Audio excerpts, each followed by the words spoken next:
दोस्तों स्वागत है आपका केंद्र राज्य संबंध के इस तीसरे और आखिरी पार्ट के अंदर, जहां पे हम लोग बात कर रहे हैं केंद्र और राज्यों के बीच में होने वाले वित्तीय संबंधों के बारे में कि उनके बीच में वित्तीय शक्तियां किस तरीके से विभाजित हैं और पैसे का बंटवारा उनके अंदर कैसे होता है। दोस्तों आपको याद होगा कि पिछली दो वीडियोस के अंदर हम लोग विधायी संबंध पढ़ के आ चुके हैं, प्रशासनिक संबंध पढ़ के आ चुके हैं, तो वित्तीय संबंधों को भी पढ़ना जरूरी है। लेकिन इससे पहले मैं आपको बता दूं कि ये दोनों संबंध, विधायी और प्रशासनिक संबंध, अगर आपको पता है तो वित्तीय संबंध पता होने में ज्यादा दिक्कत नहीं होगी। इसके अंदर भी कुछ एक आर्टिकल्स है जो हमें पता करने हैं, तो ज्यादा देर ना करते हुए शुरू करते हैं। तो सबसे पहले हम लोग बात करते हैं संविधान की कि इन वित्तीय संबंधों को संविधान में कहाँ जगह मिली हुई है। तो आप लिखेंगे संविधान के 12वें भाग में अनुच्छेद 268 से लेकर 293 तक इन वित्तीय संबंधों का जिक्र किया गया है। जी हाँ, अब तक हम लोगों ने दो संबंध पढ़े हैं, वित्तीय और प्रशासनिक, जो कि कौन से भाग में थे? 11वें भाग में थे। लेकिन वित्तीय संबंधों की बात हो रही है 12वें भाग में, क्योंकि इसी के अंदर आगे चल के आपको वित्त आयोग पढ़ने को भी मिलता है। हालांकि वित्त आयोग को मैं अलग से पहले आपको पढ़ा चुका हूं, आप चाहें तो वो वीडियो भी देख सकते हैं। तो आपको पता चल गया कौन से अनुच्छेद हैं, 268 से 293 तक है। अब देखो, अगर आपको वित्तीय संबंध समझने हैं केंद्र और राज्य के, तो आपको दो भागों में इसे बांटना पड़ेगा, या यूं कह लो कि दो शक्तियों में आपको इसे बांटना पड़ेगा। पहली शक्ति है काराधन शक्ति, मतलब कर जो होता है, कर का जो धन होता है, टैक्स का जो धन होता है, उसकी शक्ति, इसको इंग्लिश में आप टैक्सेशन पावर कहते हो। और दूसरा है राजस्व की शक्ति, मतलब कर जमा करने से, टैक्स जमा करने से जो पैसा जमा होता है उस सबको हम राजस्व कहते हैं, रेवेन्यू कहते हैं। तो ये जो राजस्व की शक्ति है या फिर राजस्व का वितरण है, ये किस तरीके से होगा, यह आपको अनुच्छेदों के अंदर बताया गया है। तो हम एक एक करके इसको पढ़ते हैं। पहले पढ़ते हैं काराधन शक्ति क्या है और फिर पढ़ेंगे राजस्व शक्ति या फिर राजस्व का वितरण क्या है। अगर पहले बात करें काराधन शक्ति की, तो देखो इसका मतलब ये हुआ कि केंद्र को कहां कहां से कर वसूल करने की शक्ति प्राप्त है और राज्यों को कहां कहां से कर वसूल करने की शक्ति प्राप्त है, ये हमें देखना है। देखो, इस शक्ति को समझने से पहले एक चीज समझ लो कि अनुच्छेद 265 क्या कहता है। वो ये कहता है कि बिना किसी विधि या फिर कानून के किसी भी तरीके का कर जो है वो वसूल नहीं किया जा सकता। मतलब ये हुआ कि जो संसद होती है या फिर राज्य विधानमंडल होती है, अगर वो टैक्स को लेके कोई कानून बनाती है तो उस कानून के तहत ही टैक्स वसूल किया जा सकता है। बगैर कानून के संसद किसी तरीके का टैक्स नहीं ले सकती और राज्य विधानमंडल किसी तरीके का टैक्स नहीं ले सकता। अब राजा महाराजाओं का टाइम तो चल नहीं रहा है कि कभी भी किसी से भी टैक्स ले लिया, कितना भी टैक्स बढ़ा दिया। अगर आपको टैक्स वसूल करना है तो उसके लिए प्रॉपर कानून होना जरूरी है। और दूसरी जरूरी चीज ये है कि जो ऐतिहासिक धरोहरें होती हैं, वहां आप जाते हो तो वहां उनको देखने का पैसा आप देते हो, तो वो चीज टैक्स में नहीं गिनी जाती है, वो सिर्फ शुल्क में गिनी जाती है। आपको एक चीज याद रखनी है कि शुल्क अलग होता है और टैक्स अलग होता है। शुल्क का मतलब यह है कि जैसे आप ताजमहल देखने गए तो ताजमहल देखने के लिए आप पैसा देते हो। मान लो कि आपने 100 रुपए की टिकट खरीदी है, तो वो 100 रुपया जो है वो टैक्स का पैसा नहीं है, वो शुल्क का पैसा है। ये चीज़ वहाँ की सरकार लगा सकती है, मतलब राज्य सरकार लगा सकती है, तो वो चीज़ शुल्क में गिनी जाएगी। तो ये दो इंपॉर्टेंट बातें आपको याद रखनी है कि बगैर कानून के टैक्स नहीं लिया जा सकता, और शुल्क और कर यानी कि टैक्स के अंदर फर्क होता है, ये दोनों एक नहीं होते। अब बात करते हैं काराधन शक्ति की कि किसके पास कितनी शक्तियां हैं। तो देखो, मैंने आपको 3 सूचियां पढ़ाई थी कि 3 सूचियों के अंदर कई विषय होते हैं जिसके ऊपर कानून बनाया जाता है, जिसके ऊपर प्रशासन किया जाता है। तो उन्हीं सूचियों के तहत कुछ एक विषय ऐसे होते हैं जिन पर टैक्स भी लगाया जाता है, यानी कि कर वसूल किया जाता है। जैसे कि बात करें संघ सूची की, अब संघ सूची में जितने भी विषय हैं उस पर कानून बनाने का और प्रशासन करने का अधिकार केंद्र सरकार को होता है। तो ऐसे में इस सूची में 15 ऐसे विषय हैं जिस पे कर लगाने का यानी कि टैक्स लगाने का जो अधिकार है वो भी केंद्र सरकार के पास है। उनमें से कुछ एक विषय हैं जैसे कि आयकर हो गया, नगर निगम हो गया, सीमा शुल्क हो गया। ऐसे जो टैक्स हैं वो सीधा केंद्र द्वारा लगाए जाते हैं और केंद्र द्वारा ही वसूले जाते हैं। आप जो इनकम टैक्स भरते हो वो आप सीधा केंद्र सरकार को भरते हो, देश के लेवल पे भरते हो, आप अपनी राज्य सरकार को नहीं भरते हो इनकम टैक्स। ठीक है, तो ये चीज़ आपको याद रखनी है। इसके बाद आप बात करोगे राज्य सूची की, तो राज्य सूची में भी 20 ऐसे विषय हैं जिस पे राज्य सरकार टैक्स लगाती है। जैसे कि नशीले पदार्थ हो गए, नशीले पदार्थ में दारू आती है, गांजा आ गया, अफीम आ गई, इस तरीके के जितने भी नशीले पदार्थ हैं उसके अंदर जो टैक्स है वो सरकार लगाती है। कौन सी सरकार? राज्य सरकार। इसके अलावा जो विद्युत उपभोग आप करते हो उस पर जो टैक्स लगता है वो भी राज्य सरकार लगाती है। जो उत्पाद शुल्क होता है जिसको आप एक्सेस ड्यूटी कहते हो, उस पर भी जो टैक्स है राज्य सरकार लगाती है। टोल टैक्स भी राज्य सरकार लगाती है। तो मतलब इस तरीके के जितने भी टैक्स है वो राज्य सरकार ही वसूल करती है। यानी कि जो राज्य सरकार है उसके पास टैक्स वसूल करने के लिए बहुत सारे विषय होते हैं। लेकिन यहाँ पे ध्यान देने वाली बात यह है कि ज़्यादा से ज़्यादा जो टैक्स है, जो कर है, वो केंद्र सरकार के पास ही जमा होता है। वो क्यों? क्योंकि आपको पता है आयकर कोई छोटा मोटा विभाग तो है नहीं। मतलब हर कोई कमाता है तो हर कोई टैक्स भरता है। मानता हूँ कि हर कोई इनकम टैक्स नहीं भरता है, लेकिन कुछ हद तक तो भरते हैं लोग, और जितने भी भरते हैं वो काफ़ी पर्याप्त होता है। इसके अलावा नगर निगम हो गया, सीमा शुल्क हो गया, और भी कई तरीके के विषय हैं।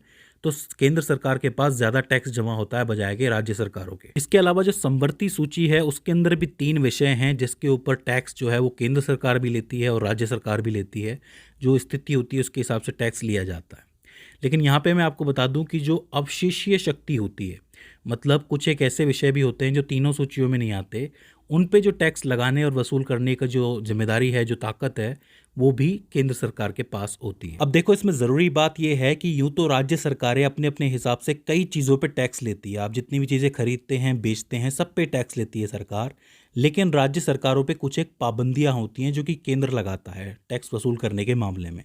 वो पाबंदियाँ जो हैं वो आपको कुछ एक अनुच्छेदों के तहत समझ में आएगी, जो मैं आपको एक एक करके बताऊंगा। इन्हें ज़रूर लिख लेना क्योंकि इनमें से प्रश्न बनते हैं।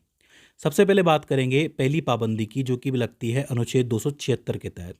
इसमें क्या होता है कि जो विधानमंडल होता है वो व्यवसाय, व्यापार व रोजगार पर टैक्स लगाता है, लेकिन उसकी जिम्मेदारी है कि वो हर एक व्यक्ति पर 2,500 रुपये प्रति वर्ष से ज़्यादा टैक्स नहीं लगा सकता। मतलब ये एक सीमा है राज्य सरकार के लिए कि वो प्रति वर्ष एक व्यक्ति के ऊपर इन विषयों पे, व्यापार पे, रोजगार पे, व्यवसाय पे 2,500 से ज़्यादा रुपए का टैक्स नहीं लगा सकता। दूसरी जो सीमा है वो आती है अनुच्छेद 286 के तहत। इसमें क्या है कि जो विधानमंडल होता है उसको अपने राज्य में जितनी भी वस्तुएं बेची और खरीदी जाती हैं उस पर टैक्स लगाने का अधिकार होता है, सिवाय न्यूज़पेपर को छोड़ के। न्यूज़पेपर में कुछ एक अलग मामला चलता है, वो केंद्र के अंतर्गत आता है। तो उसको छोड़ के जितनी भी चीज़ें खरीदी और बेची जाती हैं उस पर वो टैक्स लगा सकता है विधानमंडल, लेकिन उसमें भी कुछ सीमाएं हैं। नंबर 1, अगर राज्य से बाहर कोई चीज़ बेची खरीदी जा रही है तो वो राज्य उसके ऊपर टैक्स नहीं ले सकता।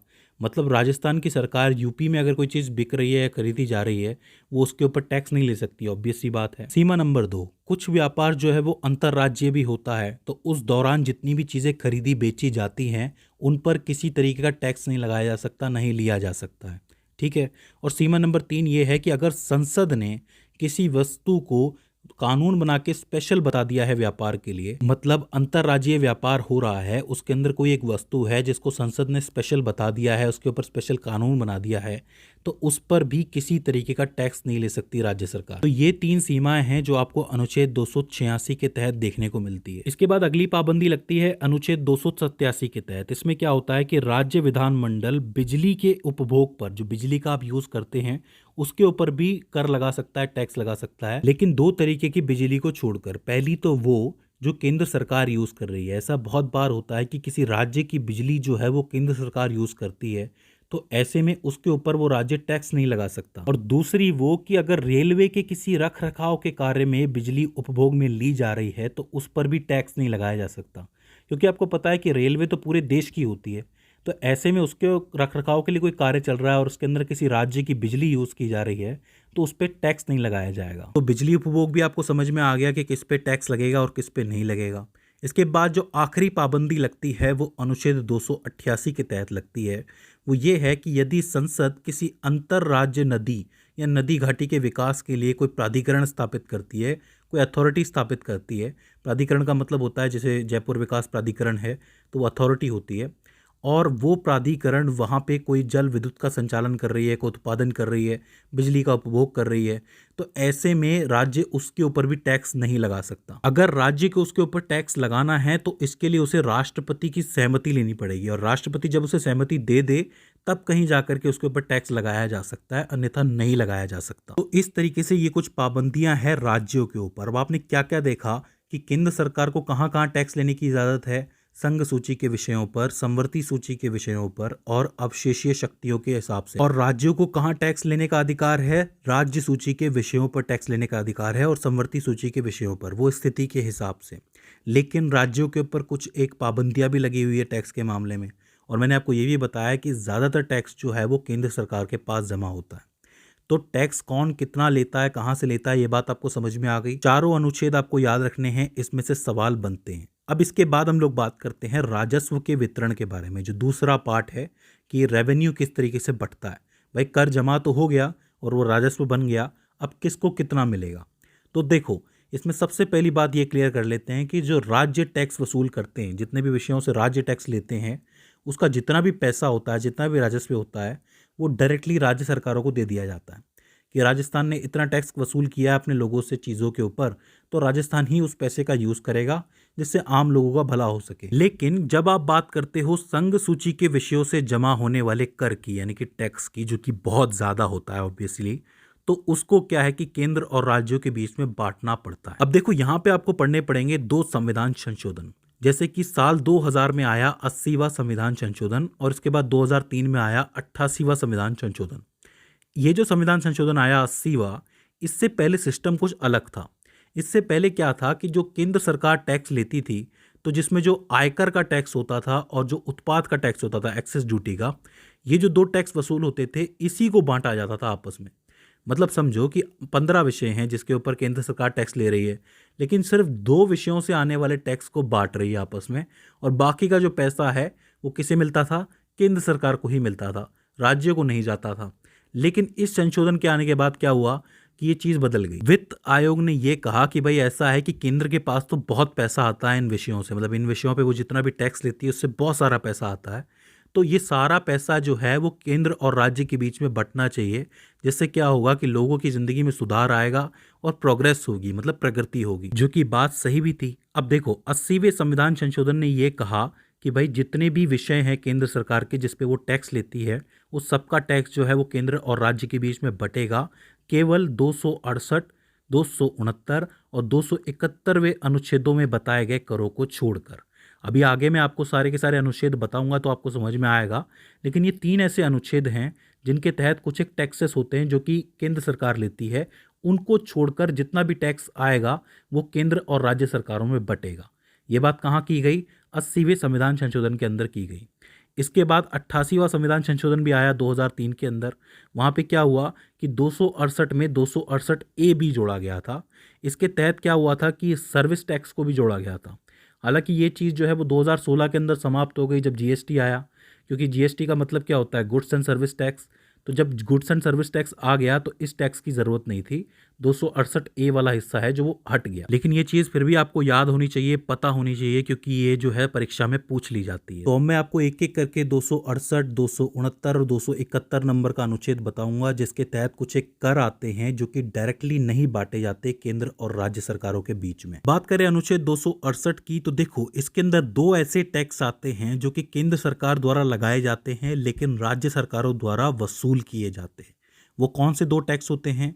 एक होता है स्टाम्प टैक्स। स्टाम्प टैक्स आप जानते होंगे, जितने भी तरीके के स्टाम्प बनते हैं उनसे भी टैक्स कलेक्ट होते हैं, एक तो वो, और दूसरा होता है उत्पाद टैक्स, जिसको आप एक्सेस ड्यूटी भी कहते हो। तो ये 2 तरीके के टैक्स हैं जो कि हर राज्य वसूल करता है केंद्र के लिए, क्योंकि लगाए केंद्र द्वारा जाते हैं। इसके बाद 268 ए भी आता है जो मैं आपको बता चुका हूँ, सर्विस टैक्स, जो कि 2003 के संशोधन के बाद लगा दिया गया था, लेकिन 2016 में इसको हटा दिया गया क्योंकि जीएसटी आ गया। तो ये चीज़ आप याद रख सकते हैं, 268 और 268 ए। इसके बाद मैं आपको बताता हूँ एक महत्वपूर्ण अनुच्छेद जो कि है 269। देखो 269 ये कहता है कि ऐसा कर जो लगाया भी केंद्र सरकार द्वारा जाता है और वसूल भी केंद्र सरकार द्वारा किया जाता है, परंतु सारा का सारा जो है वो राज्य विधानमंडलों को सौंप दिया जाता है। ध्यान से समझना इस बात को, ये बढ़ता नहीं है। ये क्या किया जाता है कि कलेक्ट सरकार करती है। कौन सी सरकार? केंद्र सरकार। लगाती भी केंद्र सरकार है, लेकिन सारा पैसा राज्यों को दे देती है। ये कौन कौन से होते हैं? पहला तो वो होता है कि जो वस्तुओं के अंतर्राज्यीय व्यापार के दौरान होने वाला क्रय विक्रय होता है, उससे जमा होने वाला टैक्स। मैंने अभी आपको थोड़ी देर पहले बताया था कि ये जो टैक्स है राज्य सरकार कलेक्ट नहीं करती है, ये केंद्र सरकार कलेक्ट करती है, लेकिन इसका सारा पैसा किसको मिल जाता है? राज्य सरकारों को मिल जाता है, केंद्र खुद ही सौंप देती है। और दूसरा क्या होता है कि जब अंतर्राज्यीय व्यापार के दौरान कोई माल या सामान जब पारेषण किया जाता है, मतलब एक जगह से दूसरी जगह ले जाया जाता है राज्यों के बीच में ही, तो उसके ऊपर भी कोई टैक्स लगता है, कोई कर लगता है, वो भी केंद्र सरकार वसूल करती है, लेकिन दे देती है राज्यों को। कौन से राज्यों को? जिस राज्य में इसका पारेषण हुआ है, मतलब जिस राज्य से ये निकला और जिस राज्य में ये गया, उस हिसाब से वो टैक्स बांट देती है उन दोनों राज्यों के अंदर। तो अनुच्छेद 269 आपको ऐसे टैक्स के बारे में बताता है। इसके बाद अनुच्छेद 270 भी आता है, लेकिन उसके तहत यही कहा गया है कि केंद्र द्वारा लगाए गए या वसूल किए गए सारे के सारे कर जो हैं केंद्र और राज्य सरकारों में बटेंगे। ये जो पर्टिकुलर 270 अनुच्छेद है ये इसी काम के लिए बनाया गया था। तो ये चीज़ तो मैं आपको पहले भी बता चुका हूँ कि 80वें संविधान संशोधन के बाद हर विषय पे आने वाला टैक्स जो है वो दोनों में बंटना शुरू हो गया। ठीक है, इसके बाद आता है अनुच्छेद 271 जो कि आखिरी अनुच्छेद है। वो क्या कहता है कि केंद्र सरकार अनुच्छेद 269 व 270 में बताए गए सभी करों पर अधिभार लगा सकती है। मतलब ये हुआ कि जो केंद्र सरकार होती है वो जितनी भी चीज़ों पे टैक्स लेती है, मतलब मैंने अभी बताया ना जितने भी विषय होते हैं संघ सूची के, उन विषयों पे जो वो टैक्स लेती है उस पे वो अधिभार लगा सकती है, मतलब उनको वो बढ़ा सकती है। जैसे अगर वो 50 रुपये पे 10% का टैक्स ले रहे हैं तो मतलब 5 रुपये का टैक्स ले रहे हैं, अब वो उसको 20% कर सकते हैं। मान लो कि 20% कर दिया तो अब टैक्स कितना हो गया, 50 रुपये पे 10 रुपये हो गया। तो इससे क्या हुआ, एक बढ़ोतरी हो गई। तो वो जो बढ़ा हुआ पैसा है वो केंद्र सरकार कहाँ रखती है, संचित निधि के अंदर रखती है। तो अनुच्छेद 271 आपको यही बताता है कि सरकार चाहे तो इन चीज़ों पर, मतलब इन करों पर वृद्धि कर सकती है और उससे जो पैसा जमा होगा उसको संचित निधि में डाल सकती है। अब आप ये कहोगे कि संचित निधि का फ़ायदा क्या है, तो देखो संचित निधि में जो पैसा जमा होता है वो सहायता देने के काम आता है। अब आप पूछेंगे कौन सी सहायता और किसे सहायता देनी होती है, तो देखो घूम फिर के ये सहायता मिलती राज्यों को ही है। देखो केंद्र सरकार दो तरीके की सहायता है जो राज्यों को देती है। पहली है विधिक अनुदान और दूसरी है विवेकाधीन अनुदान। अब इसका क्या मतलब होता है मैं आपको बता देता हूँ। विधिक अनुदान वो होता है जो कि अनुच्छेद 275 के तहत दिया जाता है। इसमें अगर राज्य के अंदर कोई आपदा विपदा आ जाए, कोई बाढ़ आ गई, कोई भूकंप आ गया, उससे नुकसान हो गया बहुत बड़ा, तो उन्हें पैसे की ज़रूरत पड़ती है। तो सरकार संचित निधि में से पैसा निकाल के इस राज्य को देती है जिससे उसकी सहायता हो सके। और दूसरी चीज़ ये है कि मान लो कि अनुसूचित जनजातियाँ वहाँ रहती हैं उस राज्य के अंदर, तो एक्स्ट्रा पैसा जो है वो सरकार इसी निधि में से देती है कि इनका विकास करो, मतलब इनके लिए योजनाएं बनाओ और इनको फ़ायदा पहुंचाओ। तो ये विधिक अनुदान कहलाता है। इसी तरीके से विवेकाधीन अनुदान भी होता है, ये अनुच्छेद 282 के तहत आता है। इसमें क्या होता है कि केंद्र को खुद सोचना होता है, मतलब विचार करना होता है कि वो किसी राज्य को पैसा दे या ना दे, अपने विवेक से। ज़रूरी नहीं है कि वो दे, अगर लगता है सरकार को तो वो पैसा दे देती है। इसी तरीके से एक राज्य दूसरे राज्य को भी विवेकाधीन अनुदान देता है, मतलब सहायता देता है कि अगर किसी राज्य के पास ज़्यादा पैसा है और वो देखता है कि दूसरे राज्य को तकलीफ़ है तो वो उसकी मदद कर सकता है। ठीक है, तो इस तरीके की जो मदद है वो केंद्र सरकार कहाँ से कर पाती है, संचित निधि से। और संचित निधि में पैसा कहाँ से आता है, टैक्स में वृद्धि करके। कभी कभी सरकार टैक्स में वृद्धि करके पैसा जमा करती है। तो दोस्तों ये हो जाता है राजस्व का वितरण। आई होप्स आपको समझ में आया होगा। पहले हमने समझा कि कर वसूल करने की शक्ति किसको प्राप्त है, कौन कौन से विषयों पे कौन कौन कर वसूल करेगा। फिर हमने समझा कि जो पैसा जमा हो गया, जो रेवेन्यू जमा हो गया, जो राजस्व जमा हो गया, वो किस तरीके से बांटा जाएगा। मैंने जितने भी अनुच्छेद आपको बताए हैं प्लीज़ आप इनको याद रखिएगा, बार बार इस वीडियो को देखिएगा क्योंकि इसमें से आपके सवाल ज़रूर बनते हैं। तो दोस्तों मुझे उम्मीद है कि ये वीडियो आपके लिए हेल्पफुल साबित रही हो। अगर इसके बाद भी इसके अंदर आपको कोई क्वेरी आती है, कोई दिक्कत आती है या फिर हमसे कोई गलती हो जाती है तो आप हमें कमेंट सेक्शन में बता सकते हैं। तो दोस्तों आज की इस वीडियो के अंदर बस इतना ही। See you in the next one.